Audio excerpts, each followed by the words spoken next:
병사로 인해서 불편함에도 불구하고 여러분들 아주 주님의 선인 줄 알고 인내하면서 하나님 앞에 예배하는 모습에 감동이 됩니다. 제 친구가 서울에 살다가 김천으로 노후를 살기 위해서 이사 왔는데 주민센터에 가서 이제 전입신고하러 가서 증명서를 내니까 이름이 뭐예요? 이렇게 묻더래요. 근데 갑자기 이름이 생각이 안 나서 중얼중얼 하니까 다시 한번 아버님 이름이 뭐예요? 그러니까 그때도 잘 몰라서 할 수 없이 야 내가 평생 내 이름을 부르고 살았냐?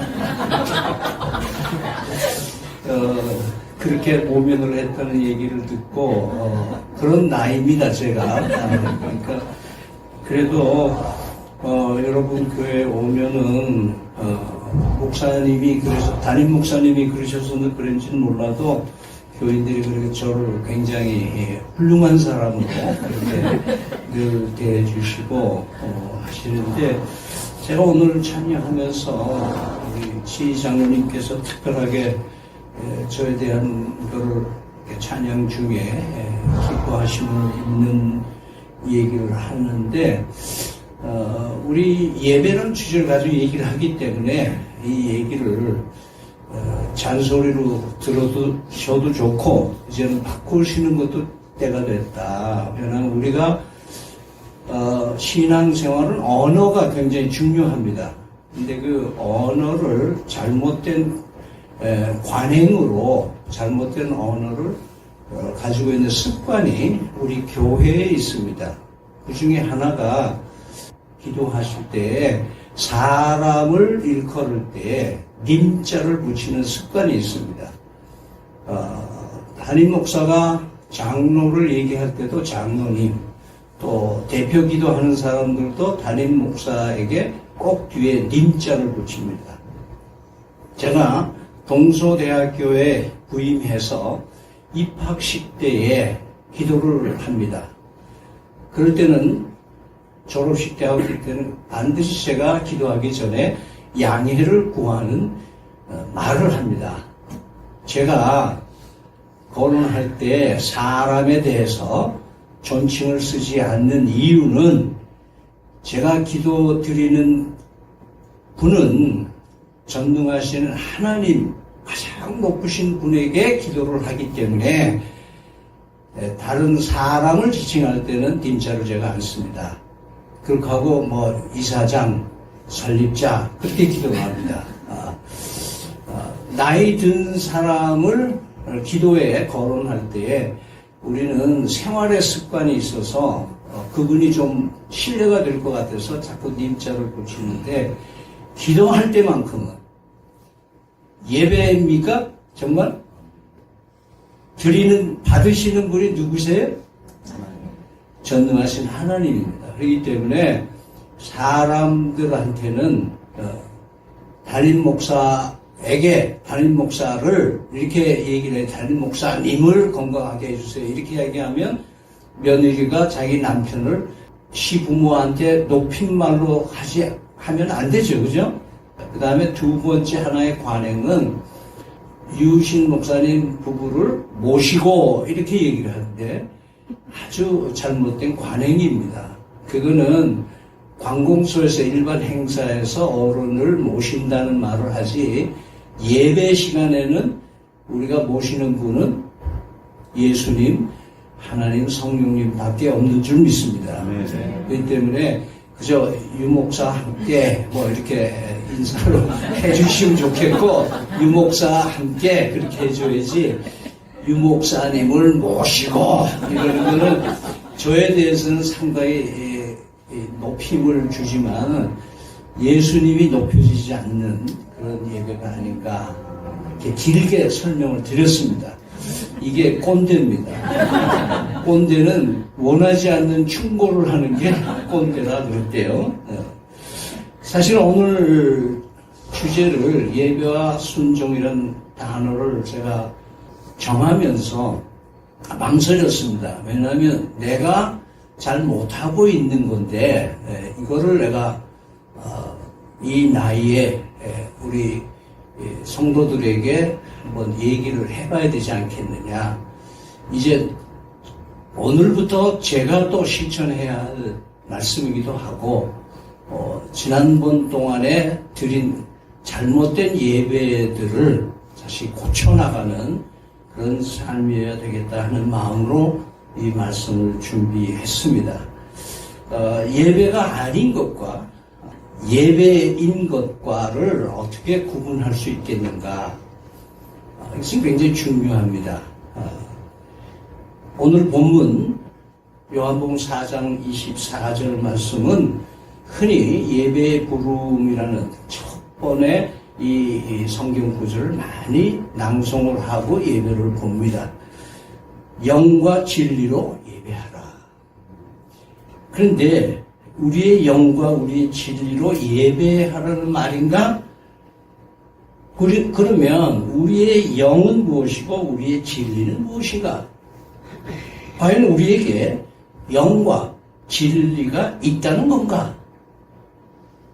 우리에게는 예배에 합당한 영도 없을 뿐더러 우리에게는 진리가 애초부터 없습니다. 그런데 왜 영과 진리로 예배하라고 하시는가? 예수님을 그리스도로 믿을 때 부어주시는 성령의 인도하심으로 예배가 가능하게 된다는 것을 묵상을 해보면 예수님을 그리스도로 믿을 때 우리 속에 의롭다 하심을 입는 진리가 우리에게 심겨지기 때문입니다. 진리로 예배가 가능하게 된다는 것은 예수를 구주로 믿을 때에 내 안에 살아계신 그리스도가 진리이시기 때문에 그 그리스도의 이름으로 예배가 가능해진다. 따라서 예수 그리스도 없이 예배가 성립되지 않는다는 것입니다.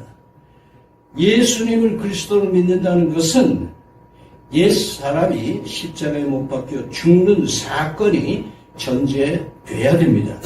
이는 예수 그리스도의 순종으로 우리의 예배가 가능해졌다는 얘기입니다. 순종치 않는 예배는 예배가 아니다. 이런 결론을 먼저 말씀을 드립니다. 아무리 명설교를 해도, 아무리 아름다운 찬양을 해도, 아무리 유창한 기도를 해도 순종이 없으면 예배일 수가 없습니다. 먼저 거짓 예배에 대해서 간단히 말씀을 짚어보겠습니다. 두 곳만 보겠는데요. 첫째는 가짜 예배의 선두가 바로 가인의 예배일 것입니다. 가인의 예배는 들었지만 그 결과로 사람을 죽입니다. 거짓 예배는 사람을 살리는 것이 아니라 사람을 죽인다는 예가 가인의 예배에서 우리는 교훈을 얻습니다. 다음은 오늘 본문에서 얘기하고 있는 사무엘상에 대한 나오는 얘기입니다. 잘 아시는 대로 하나님께서 이 사울에게 아말렉을 싹쓸이해라. 다 말짱 다 없애버려라. 그렇게 해서 사울이 전쟁에 나가서 승리를 했는데 사울이 다 싹쓸이는 했는데 양과 염소와 갇힌 것들은 자기가 끌어왔어요. 그래서 이 사무엘이 얘기를 하니까 뭐라고 얘기하냐면은 이것은 하나님 앞에 제사를 지내기 위해서 내가 너무 아까워서 가지고 왔다. 이런 제 표현으로 하면 그렇게 얘기를 합니다. 그때 하는 얘기가 바로 22절에 사무엘이 이르되 여호와께서 번제와 다른 제사를 그의 목소리를 청종하는 것을 좋아하신 같이 좋아하시겠나이까? 순종이 제사보다 낫고 듣는 것이 수양의 기름보다 나으니. 아마 이 구절은 여러분이 많이 들으셨을 겁니다. 순종하지 않는 삶은 아무리 정성을 기울여도 가짜 예배일 뿐입니다. 온전한 순종, 신령과 진리로 예배가 가능해지는 것이라는 것을 잊어서는 안 됩니다. 이제 속도를 좀 빨리 해서 그러면 참된 예배는 뭔가? 성경에서 가장 처음으로 예배라는 단어를 번역해서 사용된 것이 오늘 봉독해 주신 창세기 22장 5절에 나오는 말씀입니다. 이 창세기 22장 5절의 말씀을 우리가 다시 한번 읽어볼 텐데요. 이에 아브라함이 종들에게 이르되 너희는 나귀와 함께 여기서 기다리라. 내가 아이와 함께 가서 예배하고 우리가 너희에게로 돌아오리라. 이것이 이 성경의 순서로 봤을 때는 제일 먼저 예배라는 단어로 번역한 것입니다. 이 말의 또 다른 의미는 뭐냐면 이 히브리어의 샤하라고 하는 이 단어는 순종이라는 단어의 어원을 가지고 있기 때문에 저기 가서 예배하고, 그 말은 저기 가서 순종하고 우리가 너에게로 돌아오리라, 이런 의미라는 것을 보게 됩니다. 사실은 순종이라는 말 모르는 사람 없어요. 그죠? 그럼 순종이라는 것을 뭐로 얘기하나? 순종이 뭐냐? 무조건 하는 거다. 시키는 대로 하는 거다. 다 알아요. 그러면 오늘 본문을 통해서 어떻게 아브라함이 순종으로 예배하였는가를 우리가 조금 더 깊이 들어가 보면 우리가 이 시대에 어떻게 하나님 앞에 예배를 드리는가 되는가라는 것을 우리는 알 수가 있습니다. 여러분, 아브라함이 처음부터 이삭을 바쳐라 했을 때, 예, 알겠습니다. 그리고 그 다음날 아침에 발짝 일어나가지고 그렇게 했을까요? 그렇게 했으면 진짜 아브라함은 신격인 존재일 수가 있습니다. 그러나 아브라함은 여러분과 우리와 거의 같은 인간의 성정을 가진 사람이 아니겠어요? 그러면 어떤 경험을 했을까요? 2절로 거슬러 올라가 봅니다. 2절로 거슬러 올라가면요, 여기서는 그냥 읽으면 안 되고 슬로우 비디오로 가야 됩니다. 하나님이 내 아들을 그렇게 얘기합니다. 아브라함은 속으로 이렇게 얘기합니다. 제게 두 아들이 있는데요, 누구 말합니까? 하나님은 또 내가 사랑하는 아들. 아브라함이 저는 둘 다 사랑하는데요. 하나님은 독자 이삭을. 아니, 저에게는 분명히 아들이 둘인데 독자라고 얘기하십니까? 여기서 아브라함 속으로는 내심은 뭐예요? 이삭은 제껴놓고 이스마엘을 좀 바치고 싶은 생각이었지 않았을까요? 그러나 하나님은 이삭을 독자라고 우기십니다. 창세기 21장 앞에 가면은 이삭이 젖 먹을 나이가 되니까 이스마엘이 자꾸 놀려대니까 속이 상한 거예요. 그래가지고 아브라함에게 막 뭐라 그럽니다. 그럴 때 21장 12절 하절에 이렇게 얘기를 합니다. 하나님께서 야, 앞에 사라가 말한 거 다 들어라. 이삭에서 나는 자라야 내 씨라 부를 것입니다. 그렇게 바울 사도는 로마서 9장에서 또한 아브라함의 씨가 다 그의 자녀가 아니라 오직 이삭으로부터 난 자라야 내 씨라, 그렇게 얘기를 했습니다. 즉 아브라함보다는 사실상 하나님이 이삭을 더 사랑하신다는 의미가 거기에 있는 거예요. 아브라함의 갈등 가운데에는 이해가 가지 않는 거예요. 전능하신 하나님께서 원해서 나에게 이삭을 주셨는데 반납하라는 게 말이 됩니까? 이게 예배입니까?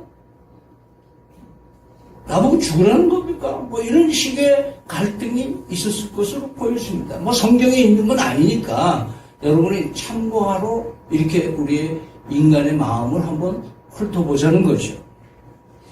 예배는 하나님이 하나님 되시게 드리는 순간이 돼야 되고 그것이 바로 순종으로 나타납니다. 불순종은 엄격하게 말하면 내가 하나님보다 우수하다고 생각하는 거예요. 내가 하나님보다 조금 더 능력이 있고 지혜가 많기 때문에 불순종하게 되는 거예요. 그러니까 예배가 성립 안 되는 거잖아요. 하나님보다 지가 더 지혜롭고 하나님보다 지가 더 능력 있고 하나님보다 지가 더 파워풀하다고 생각하기 때문에 뭐 하는 거예요? 하나님의 말씀을 거역하는 거예요.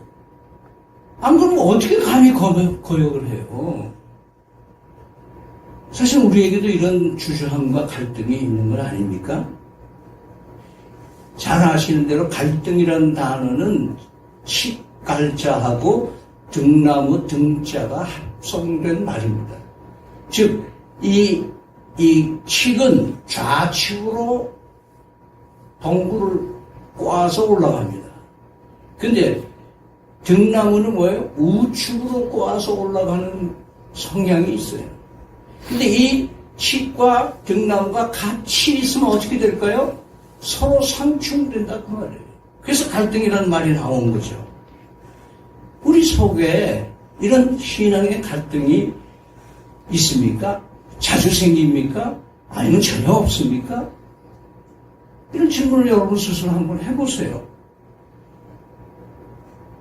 오늘 본문은 아브라함이 하나님 앞에 항복하고 전적으로 하나님께 순종하는 참 예배의 선두주자였다는 것을 우리에게 알려주시는 겁니다.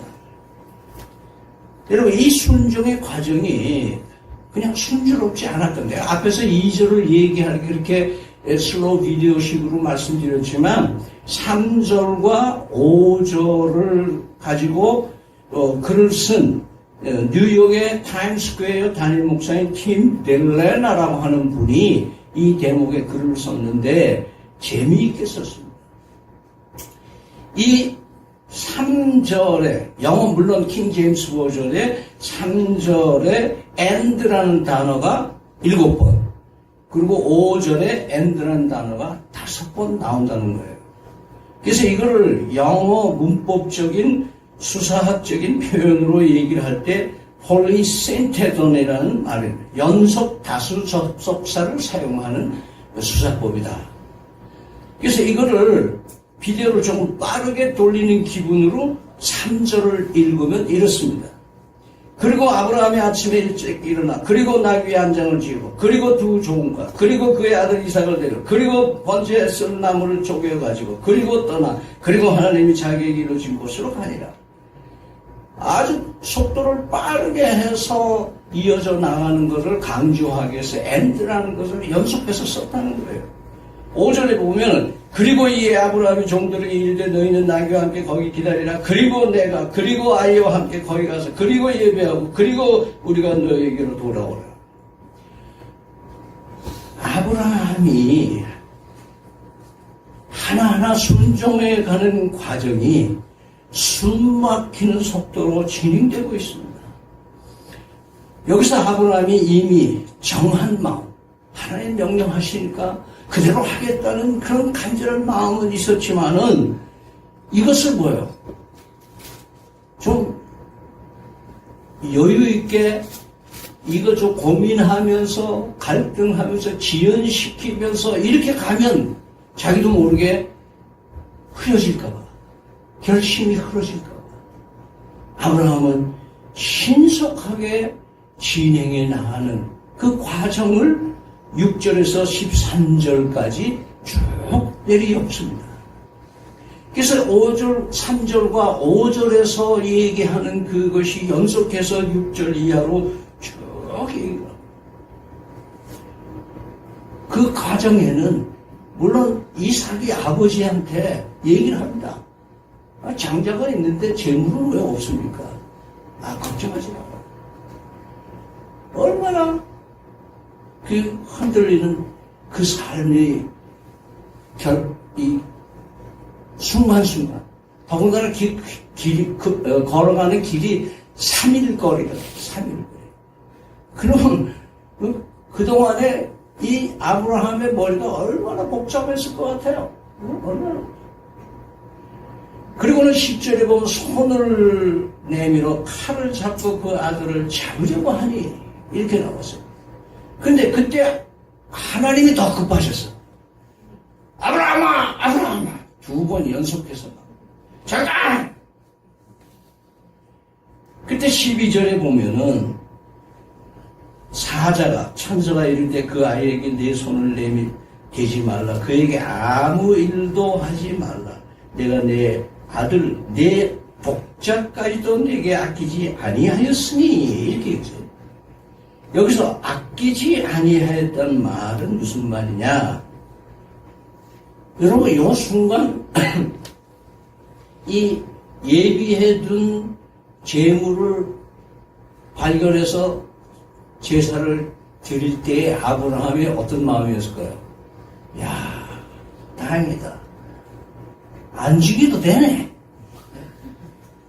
이거 안 죽여도 되네. 대신 뭐 죽을 게 있네. 이거 하나님이 이래 하게 해주셨네.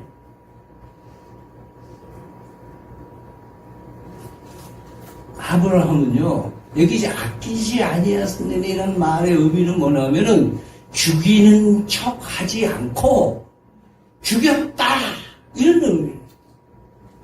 아멘? 죽이는 척 하니까 하나님이 감동이 돼서 하나님이 예배해 줬을까요? 그렇지 않죠. 이삭에게 칼을 내려치는 순간, 그 순간이 이삭을 죽이는 순간이면서 동시에 누구를 죽이는 거예요? 아브라함이 죽는 순간이에요. 아브라함이 죽는 순간이에요. 그래서 100% 순종이라는 의미는 굉장히 잔인한 거예요, 여러분. 네? 예수님이 대신 돌아가셨네. 다행이다. 내가 안 죽어도 되네. 이러고 생활하고 이게 뭡니까? 상상해 보세요. 아브라함이 이삭을 제물로 하나님께 바치라고 하는 명령을 받고 나서부터 칼로 내려칠 때까지 전 과정을 한번 필름으로 돌려본다면 우리는 어떤 느낌이었을까? 사실은 하나님께서 아브라함에게 약속한 것도 위배되고 신학적으로도 맞지 않은, 아주 인간으로 볼 때는 이삭을 바치라고 하는 그 설정은 잘못된 설정으로 밖에 보이지 않는 거예요. 그게 우리 인간이에요. 하나님의 말씀은 우리가 이해가 되고 납득이 되고 이게 맞다, 그럼 그렇게 하면 되겠다가 아니잖아요. 대부분의 말씀은 내 생각하고 굉장히 다른 거예요. 그래서 순종은 우리의 감정이나 의견이나 신념이 작동해서는 안 되는 거예요. 마찬가지로 예배는 나는 없고 예수님만, 하나님만, 성령만 있어야 하는 것이 예배입니다. 예배는 내가 죽는 것입니다. 독자 이삭을 죽이라고 하신 것은 아브라함, 네가 임마 죽어야 돼, 이 얘기예요. 네가 죽어야 돼. 그래서 예수님은 제자들에게도 뭐예요? 나를 따라오거든 자기를 부인하고 나를 따라오라. 네가 죽고 나서 날 따라와라. 죽어야 산다. 살라고 하면 넌 죽는다. 바울은 이 예배의 원리를 일찍이 알고 살았습니다. 한번 암송하시는 분은 암송하시고 암송을 못하시면 찾아서 갈라디아서 2장 20절 말씀을 한번 같이 찾아서 보겠습니다. 갈라디아서 2장 20절 말씀. 내가 그리스도와 함께 십자가에 못 박혔다니 그런즉 이제는 내가 사는 것이 아니요 오직 내 안에 그리스도께서 사시는 것이라. 이제 내가 육체 가운데 사는 것은 나를 사랑하사 나를 위하여 자기 자신을 버리신 하나님의 아들을 믿는 믿음 안에 사는 것이다. 바울 사도는요, 예수를 믿는다는 사건은 내가 그리스도와 함께 십자가에, 죄송합니다만 경상도 사투리로 뒤졌다 이거예요. 죽었다. 죽었다라고 선포하고 살아가는 것이 그리스도인의 삶이에요. 그렇기 때문에 산 제사로 드리는 것이, 내 몸을 하나님 앞에 산 제사로 드리는 것이 영적인 예배라고 로마서 12장에서 말씀하시는 이유는 뭐냐? 내가 죽었기 때문에 그게 예배가 된다는 거예요. 아브라함이 100% 자신을 죽이는 예배를 드릴 때 하나님께서 예배하신 숫 양으로 대체하셨습니다. 아브라함의 눈을 들어 살펴본 즉 수장이 뒤에 있는데 뿔이 숲을 아브라함이 가서 그 수양을 가져다가 아들을 대신하여 번제를 드렸다. 여러분, 아브라함이 한숨을 돌렸을까요? 근데 이삭 안 죽었으니까 됐다. 다행이다. 안 죽여도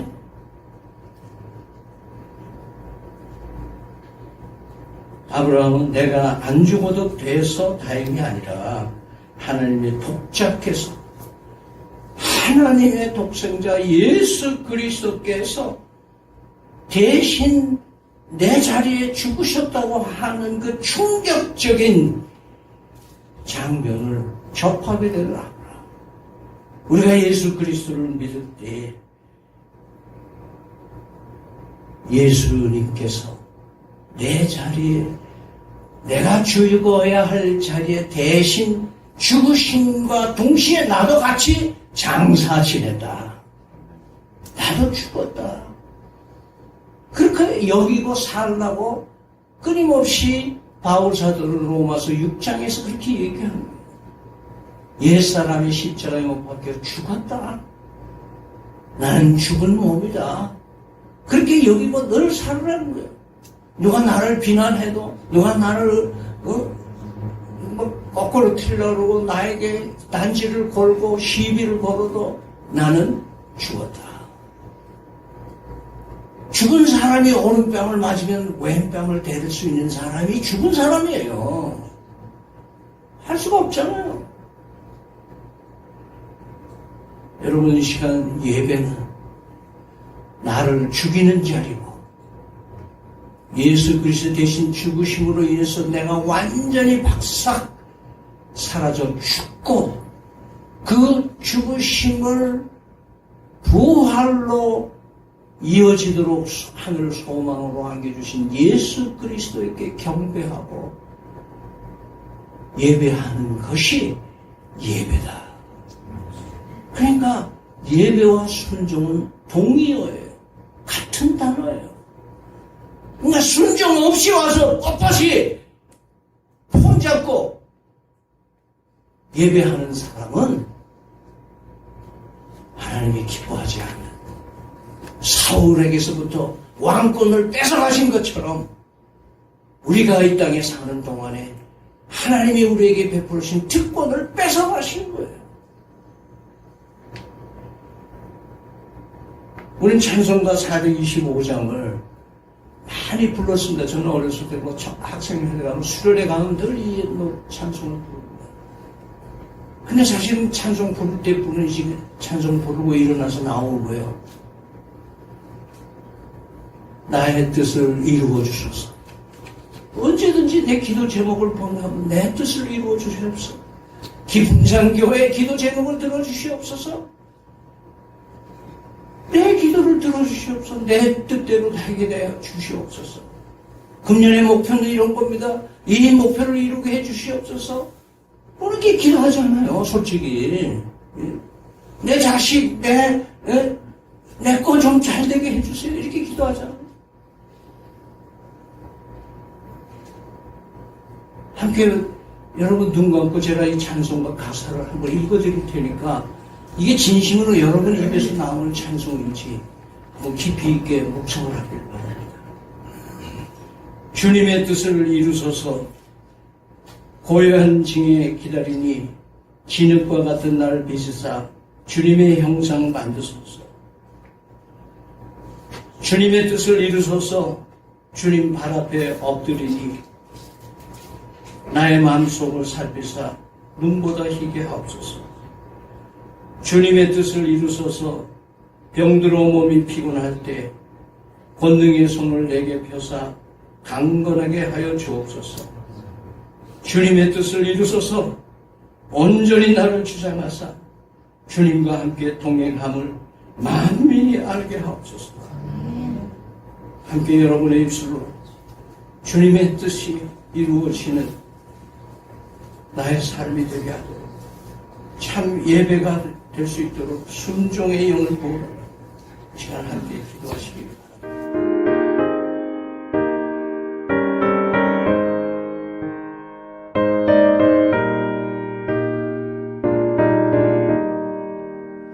주님의 뜻을 이루소서. 고요한 중에 기다리니 진흙과 같은 날 빚으사 주님의 형상 만드소서. 주님의 뜻을 이루소서. 주님 발 앞에 엎드리니 나의 맘속을 살피시사 눈보다 희게 하옵소서.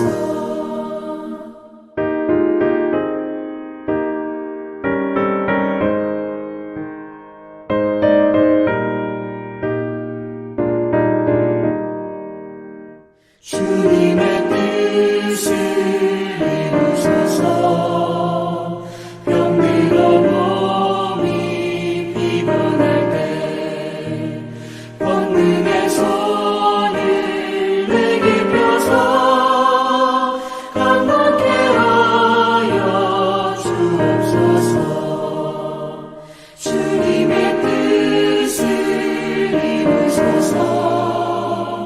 온전히 나를 주장하사 주님과 함께 동행함을 만민이 알게 하옵소서.